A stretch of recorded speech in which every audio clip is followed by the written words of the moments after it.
பழனியில் கோடை வெயிலின் தாக்கத்தை தணிக்க நீச்சல் குளத்தில் கோவில் யானை கஸ்தூரி ஆனந்த குளியல் போட்டது. புதன்கிழமை மதியம் 12 மணி பழனி தண்டாயுதபாணி சுவாமி மலைக்கோவிலுக்கு கடந்த 49 ஆண்டுகளுக்கு முன்பு 8 வயதில் கஸ்தூரி யானை வந்தது.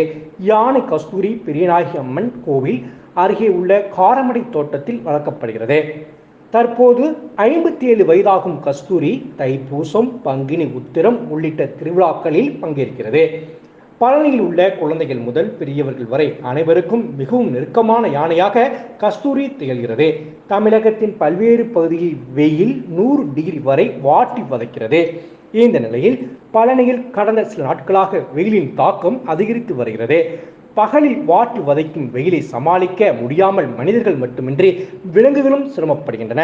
இதற்காக காரமடை தோட்டத்தில் ரூபாய் 10 லட்சத்தில் கடந்த 5 ஆண்டுகளுக்கு முன்பு நீச்சல் குளம் அமைக்கப்பட்டுள்ளது. அதில் யானை கஸ்தூரி நீச்சல் அடித்தும் மூழ்கி குளித்தும் தண்ணீரை பீச்சி அடித்தும் ஆனந்த குளியல் போட்டது.